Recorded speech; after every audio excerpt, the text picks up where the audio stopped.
Hey everybody, welcome to this episode of Briefs. I'll tell you guys, there's just a few things in this life that I really love. And I'll tell you, I love conspiracy theories. It's a quirk, I guess. For instance, on Netflix, that Is There Aliens on the Moon movie that showed up a couple weeks ago or whenever that was. Dude, I totally watched it the first day just to see if it corroborated with the other half a dozen or dozen YouTube videos that I've seen on the topic. But I love conspiracy theories and I love filmmaking. And I heard a story that was sent to me by a guy named Jeff Delaney. He sent me this news article and I read it, and it's about this filmmaker who also is into conspiracy theories. It's about this guy who was making a film and he was found dead. So this guy, David Crowley, 29 years old, and his wife and his 5-year-old daughter were found dead. They interviewed the neighbor next door. Right. And she said that she hadn't really seen them since Christmas. She just assumed that they had went out of town for the holidays. People were bringing their mail and packages up to their front door. And she just assumed that they had, gone out of town to visit somebody. After it started being a little bit longer, the holiday season's over, they walked over, and I'm sure it was cold, man. They're in Minnesota, Apple Valley. I've never been to Apple Valley, but I bet it's really cold. And, she's really old too, so, no disrespect, she's an elderly person. But it's cold outside, man. She and her husband walk next door and look in the window. He peers into the window and sees a pile of bodies, which to him, they didn't even look real. They almost just looked like mannequins. But there was a gun sitting right next to the pile of bodies. So I started looking into this guy a little bit because he's a filmmaker. It's a tragic, horrible situation. Let's look into what's going on here. What could have been the cause?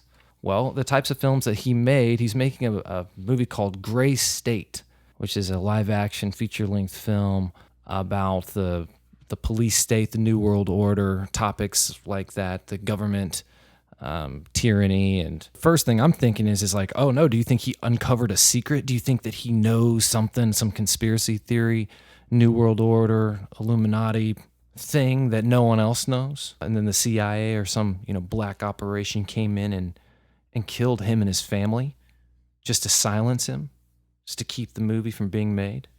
That's the first thought that came into my head.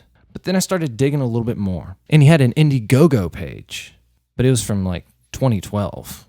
So I kind of checked out what was going on there, and it looked like he had raised $61,000. His goal was $50,000 for pre-production on this feature-length film, but he actually raised $61,000. He got this based off of a trailer he had made, a mock-up trailer that to me just looks like it's footage from YouTube videos, and it's kind of conceptualized with a narration and a kind of a story that gives that shows what type of film he's going to be making. But as I kept flipping through and I kept finding articles, I found one that was talking about the enormous amount of pressure that he was feeling as a result of this Kickstarter campaign. It had been a couple years, and people had donated $61,000, and they were expecting to get something back from their money. They had made a deal, a negotiation. So there's a mob of people who are pretty upset at you for not being able to follow through with your goals the way that you promised them that you would.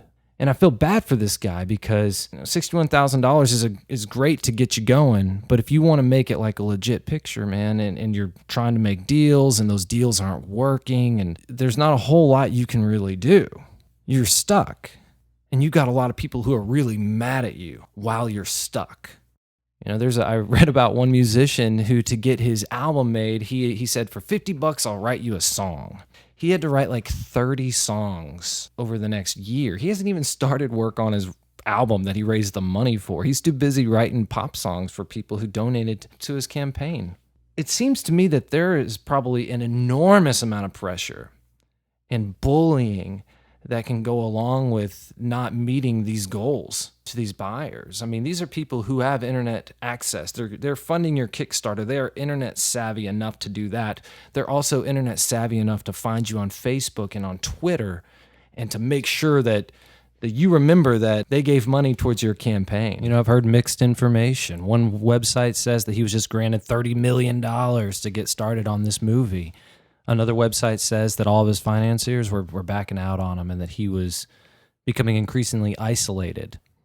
And I would like to think it was CIA and Black Ops and those guys. Maybe. I hope so. Maybe. There's plenty of information in the world saying that the New World Order exists or that the government works with the bankers and so on and so forth. There's plenty of that information out there. I'm not really sure why one more would be the straw that broke the camel's back and they had to send people to execute his family. I like that story more. I hope it's that. He accidentally gave it to somebody and then they showed it to a government official and I hope that's what happened, but I seriously just don't know if that's the way it was. What we're really dealing with is probably a guy who's been in the military, a guy who may have head injuries and may have PTSD, who's in a very volatile situation under immense pressure as a result of fulfilling obligations to financial supporters since starting the picture 3 years ago. It raised $61,000. He gets to go on the Alex Jones show, which is a big time. It's the biggest of all conspiracy theory voices in America.